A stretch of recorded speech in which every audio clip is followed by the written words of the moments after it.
Olá pessoal, eu sou Marcelo Spalding, professor, escritor, pós-doutor em escrita criativa, e hoje nós vamos conversar sobre produção cultural com a Paula Simões, que é a nossa participante de formação de escritores, e está aqui para nos contar como produzir os seus próprios trabalhos, como fazer as nossas ideias, nossas criações virarem um produto cultural e irem adiante. A Paula tem pós em gestão cultural e ela também é a produtora e escreve stand-up comedies. Ela vai nos contar tudo isso aqui nesse papo. Depois do evento a gente começa.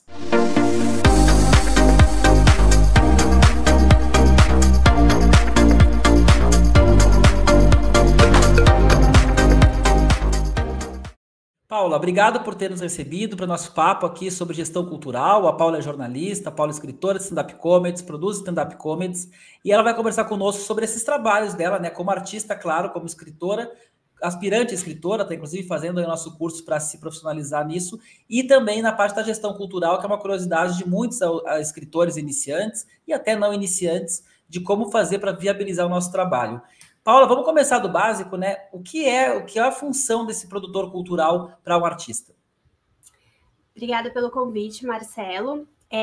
Eu trabalho com produção cultural já há 8 anos, pela Sem Paredes Cultural. Eu trabalho com produção de teatro, né? Trabalho principalmente com teatro infantil e contação de histórias. E a produção cultural, ela... Primeiro que não existe artista sem um viés de produtor. Todo artista é um pouco produtor, né? E a produção cultural, ela surge para a gente conseguir olhar para esse nosso material artístico, que é muito difícil a gente até fazer sozinho, é um processo muito longo, mas que também é muito importante para a gente ter autonomia, mesmo que a gente tenha um produtor cultural, para a gente conseguir trabalhar junto com esse produtor cultural e fazer o nosso projeto crescer, é a gente olhar para aquele nosso material artístico de uma maneira mais estratégica, né? Então, a gente olha para esse material artístico e a gente entende que ele precisa... É um pouco diferente, né, da questão do livro, mas, por exemplo, um espetáculo, a gente entende que ele precisa de uma estética importante para ela se tornar atraente não só para a história, mas também para os lugares que vão contratar esse espetáculo, né? É interessante para eles ter um cenário bem trabalhado, um figurino bem trabalhado, eles vão ver as fotos desse material, então eles precisam ter uma foto bem trabalhada, vídeo, e um tema que faz sentido com a filosofia desses espaços, né? Por exemplo, eu trabalho muito com o Sesc, e o Sesc tem uma filosofia muito inclusiva, eles gostam de assuntos relacionados à diversidade, relacionados à cultura negra, relacionados a questões de gêneros. Então, quando você tem um material dentro dessa visão, ou dessa filosofia respeitando essa visão, né, o contratante ele passa a achar interessante, ele se sente muito mais seguro com aquela sua proposta e se interessa em contratar. Então, o produtor cultural ele vai pegar esse seu material artístico, olhar para ele de uma maneira estratégica e tentar viabilizar ações. Por exemplo, na literatura, a gente tem as contações de histórias. Então, às vezes, para o escritor é muito estratégico ele tentar abordar, de repente, um grupo de contação de histórias e falar para ele, olha, vocês não querem fazer uma contação de histórias desse meu conto, desse meu livro? É uma maneira de divulgar os artistas. Tanto que muitos escritores não cobram direito autoral por isso, porque eles sabem que está divulgando os trabalhos deles nas bibliotecas, para as crianças, para o público-alvo. Paula, dá para dizer que o produtor cultural ele faz uma ponte entre o artista e o público. A gente vê isso mais comum. Cinema não existe sem produção cultural. Acho que o teatro também é difícil o teatro não ter um produtor cultural na peça, na equipe. E músicos, stand-up, enfim. Por quê? Porque são projetos com orçamentos maiores, então eles precisam também de compradores especiais que levem para uma cidade, para um evento, etc. No caso do escritor, a gente tem a sensação de que consegue chegar no leitor mais facilmente e, por vezes, a gente não pensa nessa ideia de produção cultural. Mas me parece, Paula, que, primeiro, a gente pode pensar o nosso livro também como um produto cultural, ou seja, fazer aquilo que tu falaste que o produtor faz na peça ao pensar o nosso livro. Então, de que forma ele pode ser adequado para o meu público de internet, como é que eu vou divulgar ele na rede social, como é que eu vou fazer o lançamento dele no YouTube, eu não vou fazer, vale a pena ter e-book, não vale. E fora isso, pensar o livro além do livro em papel, pensar o livro talvez num projeto digital, talvez um projeto de palestra ou de contação de histórias. E eu acho que o produtor cultural também pode ter essa função, né? De criar produtos agregados ou criar valor agregado ao livro e ao texto do escritor. Sim, eu sou de São Paulo, né? E aqui em São Paulo a gente tem muitas ações, políticas públicas voltadas para a literatura. Então, por exemplo, aqui a gente tem editais para escrita de livros. né? Acabou de sair agora o PROAC para escrever um livro. A gente tem um PROAC também que é para incentivo à leitura, né? Então, às vezes, você pode pegar esse seu livro e fazer um projeto de incentivo à leitura, convidar outros autores. Aqui a gente tem instituições culturais que convidam escritores para falar sobre seus livros, perguntam se de repente, o SESC faz muito isso, né? Podemos fazer aqui, eles chamam os grupos de contação de história, para fazer uma contação de história de um escritor específico, que eles estão fazendo um evento relacionado a esse escritor e eles querem contação de história sobre isso, ou uma leitura dramática. Então, aqui existe essa visão um pouco mais ampla do livro e formas de pensar como você vai levar esse livro para esse público, né? Mas o escritor, o produtor cultural, ele faz essa ponte, mas o escritor consegue ter acesso a algumas dessas editais, projetos, sem produtor cultural? Sim, sim. Então, todo artista, ele é produtor, né? Às vezes ele consegue ter uma outra pessoa ali dando esse apoio, mas no geral ele tá ali fazendo o corre dele e tentando arranjar os trabalhos dele. Então, sim, ele pode entrar como proponente, tem esses editais. Você pode ser proponente pessoa física ou pessoa jurídica, sendo MEI, microempreendedor individual. Então, existem essas possibilidades. E você também, né? Eu sempre tem que ser cara de pau, né? Então eu também comecei do zero, não tinha contato com nenhuma dessas instituições. Eu fazia assessoria de imprensa, formada em jornalismo, de repente comecei a trabalhar com produção. E aí eu ia atrás, liga, pede contato, vai lá na unidade, para quem que eu posso mandar projeto, para quem que eu posso mandar uma proposta, né? Manda mensagem no Instagram, que às vezes eles não respondem, não atendem o telefone, eu falava, vou mandar no Instagram, que a pessoa do Instagram vai responder. Aí eles mandam os contatos pelo Instagram. E a gente vai na cara dura e pensando possibilidades, né? Às vezes o nosso livro, ele pode falar de assuntos tão amplos, né? Pode falar sobre família, pode falar sobre bullying, pode falar sobre mágica, né? Mundo mágico. E às vezes você pode pensar em formas, como eu posso levar esse bate-papo, né? Eu gosto muito de inovar um pouco os lugares. Eu tenho esse projeto chamado Stand-up para Mulheres, e a gente faz stand-up em espaços públicos de mulheres. Então, a gente vai para espaços de acolhimento de mulheres, centros de convivência de mulheres que são da prefeitura, a gente vai para a penitenciária, a gente vai para a Fundação Casa Feminina, que são espaços que não são culturais, mas que são oportunidades interessantes de conhecer outros públicos e de levar a nossa arte para outros públicos. Então, eu acho que o escritor ele também pode pensar em formas de como ele vai levar esse livro para outros lugares. Às vezes pode ser um bate-papo numa escola, né, com jovens mesmo, com adultos, ou para professores. Quero levar esse livro para professores, que acho que professores vão aprender bastante com essa história, né? E fazendo esse trabalho aí de formiguinha, posso levar para uma associação que tem a ver com o tema dessa associação, né? Existem muitos espaços culturais independentes que são muito carentes de atividades. Então, muitas vezes o seu projeto, você acha que vai ser uma besteira fazer um bate-papo com o meu livro num lugar que, não sei, eles não vão querer. Às vezes eles vão estar sedentos, eles vão achar maravilhoso, vai ter tudo a ver com o espaço deles, e é uma oportunidade de chegar em mais gente. E a dificuldade de conseguir público, porque às vezes a gente faz o evento, o próprio Sesc, eu já fui em palestras do Sesc, algumas com muito público e algumas com muito pouco público. É um desafio também aí em São Paulo a questão do público nessas atividades, que por vezes são proporcionadas por entidades públicas, por vezes por editais, ou até por uma promoção da editora ou do autor? A formação de público é muito engraçado. Como eu trabalho com coisas infantis, com projetos infantis, então a gente tem ali muito a escola tá a fim de levar, a gente vê os pais querendo levar super empolgados, levando os filhos à contação de história, com temas feministas, para conversar sobre isso. Mas aí parece que quando a gente vai virando, aí, quando vai para o juvenil, já começa o que está acontecendo aqui. Aí o adulto, então, parece que a pessoa parou. Nossa, ia tanto no teatro quando era criança. O que aconteceu? Existe realmente esse vazio. Tem pesquisas que mostram sobre isso, tanto de leitura quanto de frequência de teatro. As pessoas vão entrando ali nos 15, 16 anos e parece que vai se afastando um pouco desse consumo artístico, né? E aí aqui a ideia é sempre fazer políticas públicas, né, por via desses editais, eles sempre pedem, né, uma proposta, né, o que você está imaginando, como que vai ser o plano de divulgação, mas mesmo diante do plano de divulgação, às vezes é muito difícil.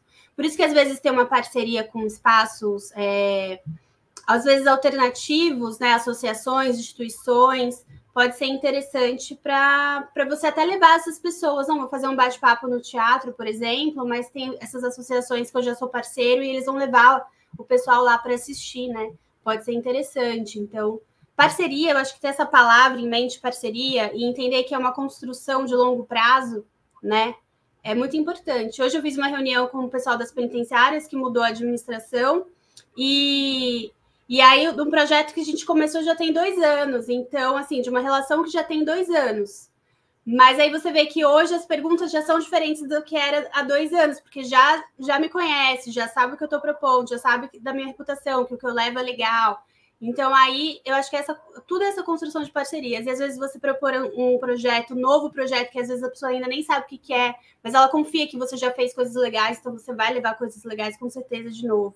Então, essa construção de parcerias para o artista é fundamental. E toda parceria é importante. Parceria e networking, né? Networking também é um dos principais capitais que a gente tem. Paula, vamos falar um pouquinho da tua transição aí. Tu começaste com a produção cultural e daí tu se encantaste pelo stand-up. Como é que foi essa transição da produtora para artista de stand-ups? Eu sempre adorei assistir stand-up. E aí, na pandemia, né? Que ninguém tava muito bem. Aí eu fiquei pior e falei, vou fazer stand-up. Não, brincadeira. Eu tinha um grupo com mais 2 amigas que a gente assistia stand-up e a gente tentava criar os textos. Só que aí as duas, uma foi pro cinema e a outra quis se aprofundar mais no solo de teatro, fiquei sozinha. Aí uma delas falou, tem esse curso, vai fazer esse curso aqui de stand-up. Achou um curso. Eu falei, tá bom, vou fazer. Aí eu fiz o curso, aprendi como que eram os mecanismos da comédia, né? São vários mecanismos dentro da comédia para você provocar esse riso, provocar expectativa, atenção e depois quebrar com riso. E morri de medo na minha primeira apresentação, até pedi para uma amiga minha, diretora, para ela me ensaiar, me ajudar a decorar, entender o texto. Estava muito nervosa, foi live, eu suava. Mas aí é gostoso. Depois que você vence aquela tensão do palco, você fala, nossa, gostei, o pessoal riu, né? Foi legal. Parece que o que eu escrevi fez sentido, né? Meio que essa sensação, aquela ideia que eu achei engraçado, outras pessoas acharam engraçado também. E eu gosto muito, é muito legal você poder contar uma história com leveza, né? Porque o riso, ele traz essa leveza. Às vezes a gente traz temas complexos, temas até mais filosóficos, mas aí com essa brincadeira do riso, e até a banalidade do riso, falar de besteira, vamos falar de besteira, vamos rir, vamos descontrair, tá tudo bem, sabe? Então eu me encantei muito por isso, principalmente depois trabalhando com mulheres. Então o riso feminino, ele é muito gostoso, né? Porque parece que a gente tá ali entre amigas, tem 50 mulheres, mas parece que a gente tá ali entre amigas falando coisas que a gente jamais falaria na frente de homens. Para elas, eu não ligo que eu sou comediante, falo mesmo, mas elas, você tá falando disso? Nossa, é verdade. Aí começa a rir, não sei o quê. E aí é muito engraçado. E aí a produção cultural, ela veio muito para contribuir, porque o stand-up, eu imagino, não sei se se aproxima do livro em alguma medida, mas é muito difícil. O público, você que está começando, a gente que está começando, a gente demora para ficar boa, né? Também tem todo um processo, né? 2 anos não é 10 anos, né? 10 anos não é 20 anos. Já então, tem gerações gerações não, mas já tem gente fazendo stand-up há muitos anos, né? Já não é uma novidade. Há muitos anos. Então, assim, uma linguagem que não é tradicional aqui no Brasil, não é uma tradição aqui no Brasil. Então, agora o teatro está começando a considerar stand-up teatro, mas também é outra coisa, né? Não é teatro, não é arte, não é cultura, não é sei o quê. Então, e aí é muito legal, muito gratificante poder também estar como artista, até como a gente descobre algumas coisas. Nossa, menina, 2, 3 apresentações no dia, já fiz 3 apresentações no dia. Falei, nossa, 3 apresentações no dia. E quando eu sou produtora, eu falo, gente, tal lugar pediu 3 apresentações no dia, vamos fazer?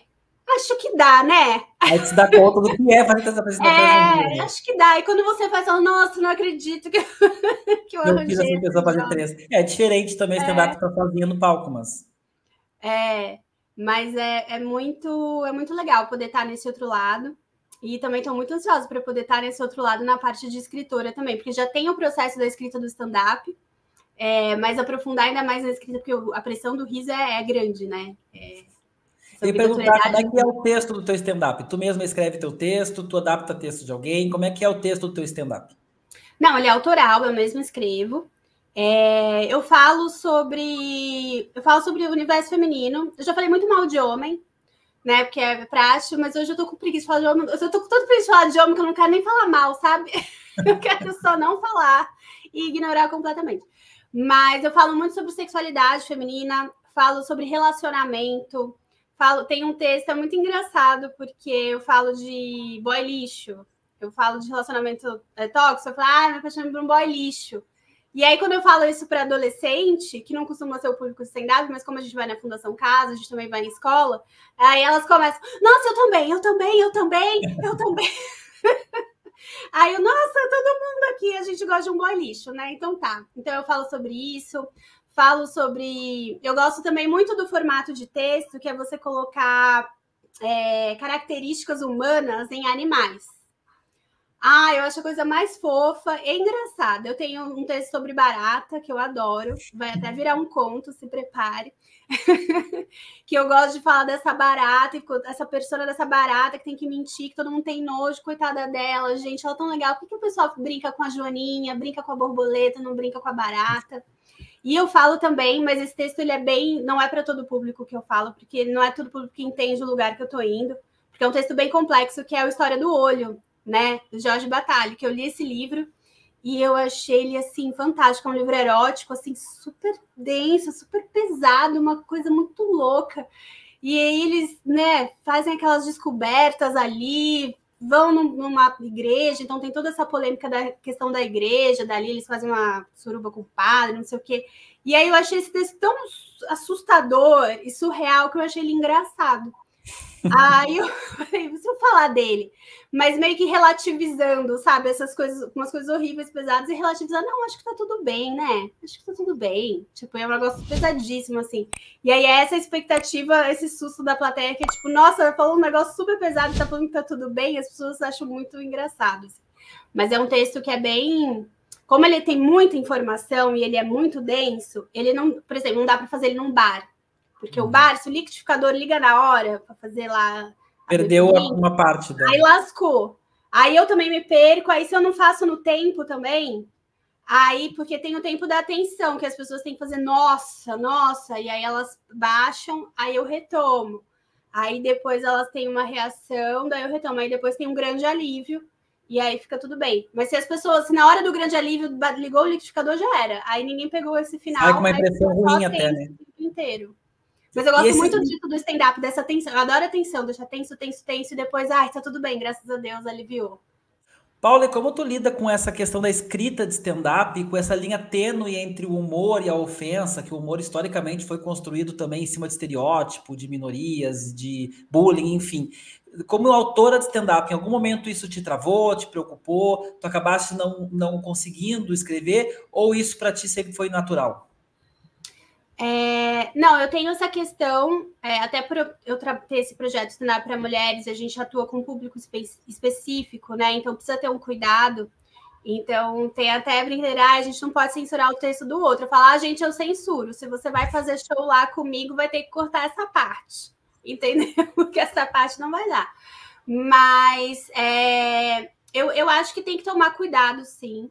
Eu acho que dá para você fazer, porque a ideia é que as pessoas... É que é isso, o stand-up ele trabalha com atenção. Então, quando você vai... Tensão e alívio da atenção. Então, quando você vai para esse lugar, para o preconceito, para o racismo, para a homofobia, você deixa o público tenso. E é isso que o comediante quer. Só que, às vezes, ele deixa o público tenso... É muito diferente você deixar tenso insinuando que talvez você vá para esse lugar e depois você alivia ele não indo para esse lugar, do que você deixar ele tenso porque ele tá vendo você ocupar esse lugar e ele tá desesperado porque tem um crime acontecendo ali no palco. E as pessoas vão tipo, gente, ele não tá dizendo essas coisas horríveis, ele tá dizendo essas coisas horríveis? Que absurdo, entendeu? Tipo, então, eu acho que as pessoas vão assistir o show, já é super difícil formar público, né, de comédia.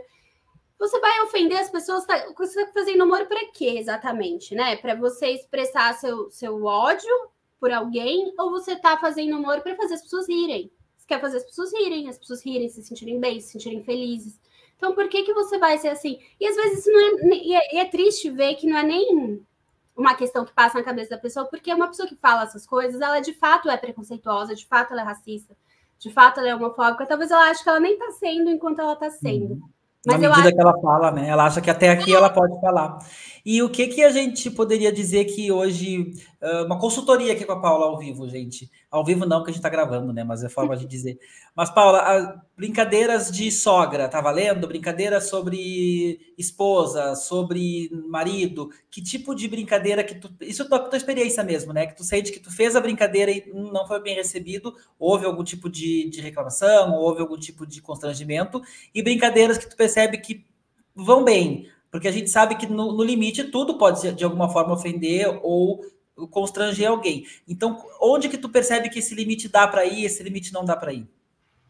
Eu acho que essas coisas mais clichês, assim, piada com sogra, ela funciona muito quando a pessoa de fato está vindo de um lugar e de uma relação com a sogra que ela tem, e ela passa, ela sai do clichê e ela passa uma coisa muito específica que ela vive com a sogra dela.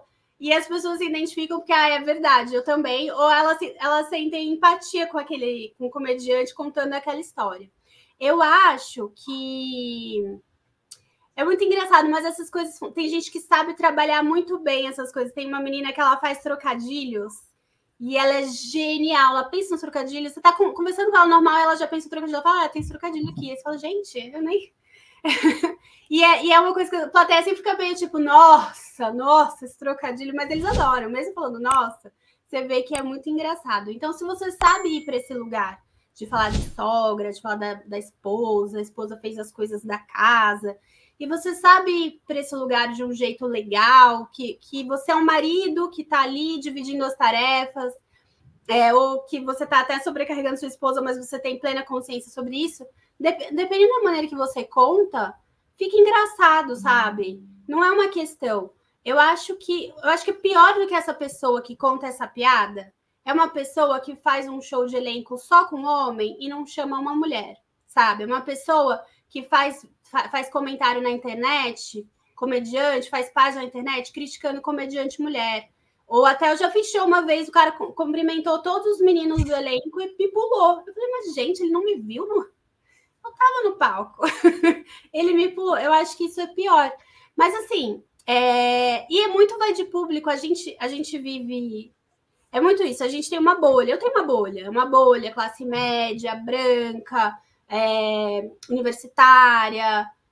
E às vezes a gente tem umas discussões dentro dessa bolha sobre feminismo, sobre o papel da mulher, sobre não sei o quê, que quando você sai dessa bolha, não tem isso. Então, você tem, assim, a mulher dona de casa, a sogra chata, né? Então, assim, é muito legal. Eu gosto muito de... Tem comediantes que são evangélicos, então eles falam do dia a dia da igreja evangélica, de ser de uma família evangélica, de um jeito crítico, mas também engraçado.